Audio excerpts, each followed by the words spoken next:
Bien, agradecemos como siempre a quienes participan con nosotros en redes sociales, a Oscar, a Ludewig, que nos enviaron sus mensajes por acá a través de las redes de nuestros perfiles, también a Eudoro Rodríguez, gracias por interactuar con nosotros en la cuenta @encontextopiso y @carlospenalosa. Antes de entrar en materia, desde acá enviamos nuestra felicitación a Arena del Mar Peña, que está en sintonía de nuestro espacio desde Charallave, en el municipio de Cristóbal Rojas, acá en el estado Miranda. Está cumpliendo 18 años de edad, hoy 3 de febrero, los mejores deseos y gracias por acompañarnos y bueno, hacernos parte de la celebración en este día tan especial para ella. Saludos desde acá entonces para Arena del Mar. Recibimos a nuestra segunda entrevistada a la tarde de este viernes, Angelita Mayo, es diputada de la Asamblea Nacional del Partido Acción Democrática. Gracias Carlos por la invitación, a todos los que nos sintonizan en casa en este momento.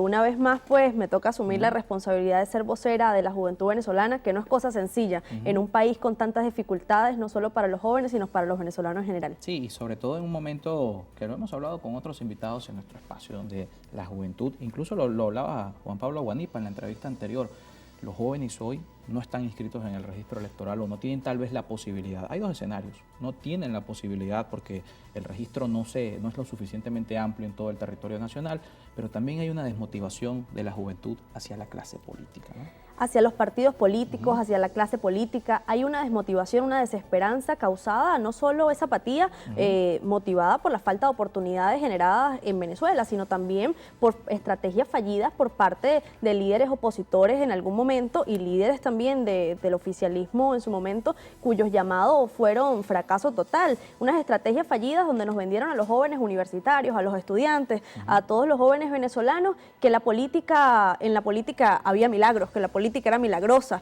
que teníamos que participar en cualquier estrategias que resultaron fallidas, no teníamos resultados positivos y hoy vemos a muchísimos jóvenes que tuvieron que salir de nuestras fronteras por no tener oportunidades. Yo soy diputada de la Asamblea Nacional y aún así, hablando desde la diputada más joven, y qué responsabilidad, porque aún hablando desde esta ventana de privilegio que es donde me encuentro, pues la verdad es que aún así, desde esta ventana de privilegio, yo no tengo la oportunidad de poder construir un hogar en esta frontera porque no tengo la oportunidad de comprar una casa, de cambiar de carro, de tener un empleo que realmente me genere ingresos para mantener unos hijos. Entonces, qué difícil y qué retos a los que nos enfrentamos los jóvenes estudiantes con aquella desmotivación país, pero también pensando en nuestro futuro. ¿Qué hacer en ese escenario? Por ejemplo, el caso de Acción Democrática, que es un partido de historia, estamos hablando de más de 80 años de historia de Acción Democrática en Venezuela, para que los jóvenes se motiven a estos temas, porque vienen escenarios electorales.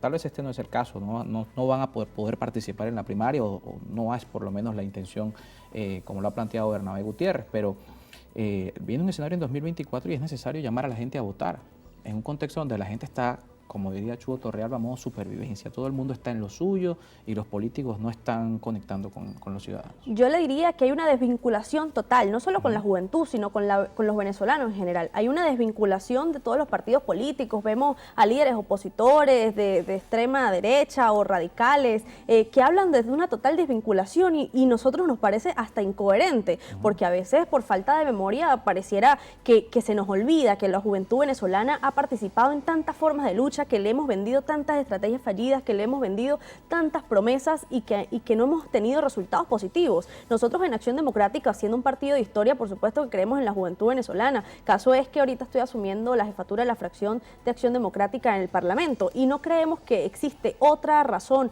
o otra motivación más grande que darle participación real a la juventud venezolana y no solo de discurso retórico, sino darle una participación donde los jóvenes se sientan involucrados a tal punto en el que tengan poder de ser críticos, de decidir, de incidir sobre todo en las decisiones y la toma política. La juventud tiene una gran responsabilidad, Carlos, y esa juventud tiene la gran responsabilidad de no cometer los mismos errores del pasado, de asumir cargas que no son nuestras, de asumir responsabilidades de algunos líderes o de algún jefe político que no nos corresponden. Yo tengo 23 años y no he conocido otro gobierno que este, no he conocido más que polarización, que odios y rencores, y la juventud venezolana, así como yo, muchos jóvenes estamos cansados resultados de lo mismo. No nos queda otra sino actuar para cambiar eso, incidir en espacios de poder donde realmente podamos ser escuchada nuestra opinión, donde podamos incidir, donde podamos decidir, y para eso tenemos que tener jóvenes formados, capacitados, con una altura política. A veces los jóvenes, y me duele muchísimo, y es una realidad que estamos viendo en el país, la política o los jóvenes que quedan haciendo política están totalmente mercantilizados. Se acabó la mística, la vocación, esa política con amor, y realmente en Acción Democrática nos esforzamos porque eso cambie. En Acción Democrática nos negamos a pagar unos testigos de mesa, nos negamos a no formar a los chamos, a pagarles porque hagan algo que debe ser un llamado hacia con nuestro país. Venezuela le debemos muchísimo y es nuestra responsabilidad devolverle algo con nuestras acciones, y no es otra, sino el llamado es a los jóvenes que están en casa a involucrarse en asuntos de la vida pública, a decidir, a incidir, a opinar, a criticar. Los jóvenes siempre hemos sido gallardos, hemos sido valientes, hemos sido irreverentes, y por eso quizás muchos líderes que hacen o que toman las decisiones políticas nos han tenido solo pegando pancartas o nos han tenido solo haciendo bulla en una calle. Pero resulta que hoy la juventud venezolana también ha demostrado que está llena de capacidades para dejar a un lado todos esos rencores, todos esos odios, todas esas culpas que no son nuestras, y avanzar. Y el llamado no solo a los venezolanos en general, sino a la clase política joven, esa que aún está en partidos políticos, que cree en Venezuela, que quiere construir un hogar en esta frontera, es a formarse en política de altura. Echemos un ojo a las democracias del mundo, echemos un ojo a cómo funciona la política. La política no funciona como nos han vendido aquí, con irrespetos, con discursos de odio, Carlos, con discursos de polarización total, con discursos... con etiquetas a algunos sectores políticos. A sectores políticos de un lado y de otro. La política es negociación, es diálogo, es consenso, y eso tenemos que normalizarlo. Nosotros, yo creo que el reto más grande que tenemos en este momento es formarnos, capacitarnos para asumir para ser o ser parte y llevar esa bandera de una nueva clase política en Venezuela que se comprometa con el país a no volver a cometer los mismos errores del pasado, y que no vuelva a salir un gobierno interino, pero tampoco que ocurra golpes de Estado con el expresidente Chávez. Llamando a la gente a involucrarse en los asuntos públicos del país, la gente también esperaría que los políticos se involucren en los asuntos del ciudadano. Estamos viendo un país que lleva 4 semanas consecutivas de protesta en las calles, gente de la administración pública, por cierto, el siguiente tema que vamos a hablar es respecto al tema salarial, gente que está precisamente reclamando mejores condiciones de vida, que está reclamando salarios, y unos políticos que no hablan respecto a estos temas. ¿Cómo decirle al ciudadano, involúcrense en esto, pero nosotros no hablamos de lo que le pasa al ciudadano? Hace algunas semanas aprobamos agenda legislativa en la Asamblea Nacional, y allí yo tomaba el derecho de palabra para decir que esta agenda legislativa y la Asamblea la Asamblea Nacional en general no puede tener una agenda desvinculada con lo que está pasando en la calle. No puede tener una agenda, y no solo la Asamblea Nacional, sino el resto de instituciones políticas, todos los niveles de gobierno. Todos los niveles de gobierno no pueden seguir desvinculados con las necesidades del pueblo. Este es un gobierno que se subroga o que se llena la boca diciendo que es un gobierno popular. ¿Y por qué el gobierno popular le tiene miedo al pueblo? ¿Por qué el gobierno popular no escucha al pueblo y las necesidades? Tenemos semanas de protestas válidas además, y ellos han querido criminalizar esa protesta. Que eso es una protesta que está pagada, que está condicionada, que está dirigida por líderes políticos opositores, cuando la verdad es que los venezolanos quieren resolver qué poner en su mesa y qué poner en la mesa para comer de sus hijos. Entonces yo creo que no podemos seguir desvinculados en todas las agendas políticas. Nosotros tenemos no solo que decir de discurso que acompañamos esas protestas, sino que, por ejemplo, en Acción Democrática todas estas semanas nos hemos caracterizado por hacerle seguimiento, por ayudar, porque hay muchísimas persecuciones también con profesores, con maestros que han salido a la calle por un salario digno, por reivindicaciones, y luego los botan de sus puestos, o una directora, caso Margarita, caso Nueva Esparta, una directora de educación que de un colegio, que ellos se dieron cuenta que no tenía los papeles para asumir ese cargo luego de que salió a protestar. Estas son irregularidades que no pueden seguir pasando. Yo creo que es totalmente necesario que los partidos políticos, organizaciones puedan no solo acompañar de manera transparente, hacer ese acompañamiento del clamor del pueblo, sino también hacerle seguimiento y visibilizar todas las irregularidades que de allí se puedan desencadenar. Pero para cerrar esta idea, Carlos, yo sí creo que nosotros tenemos la gran responsabilidad de vincular vincularnos con absolutamente todos los temas de los venezolanos, y eso es uno de los temas principales, el tema del bolsillo, porque si nosotros no tenemos es la mayor preocupación hoy del ciudadano. si nosotros no tenemos comida en el estómago, pues la verdad es que no podemos tampoco desempeñarnos en demás actividades. Claro. Y tampoco es irresponsable pedirle a la juventud venezolana o pedirle a todos los venezolanos en general que se involucren en la cosa pública, en la causa pública, cuando realmente no tenemos que resolverle a nuestros hijos o qué comer en nuestro hogar. Esta Asamblea Nacional, esta bancada de la Alianza Democrática es minoría, pero han podido plantear esta realidad. ¿Cuál es la respuesta del PSUV? ¿Por qué no se discuten? ¿Por qué no se aprueban estos temas? Realmente ellos están adentro del Parlamento. Para los que no saben en casa, nosotros somos 20 diputados de la oposición contra 256 del oficialismo. No es una tarea fácil, es una tarea titánica la que asumimos allí. No es sencillo, es hasta de valientes poder asumir una vocería dentro de esa Asamblea Nacional cuando sabemos que lo que vienen en respuesta es un contraataque de discursos que yo les llamo discursos sensacionalistas, que son puro para una cámara, para un show. El oficialismo no ha entendido el momento tan trascendental que estamos viviendo en Venezuela.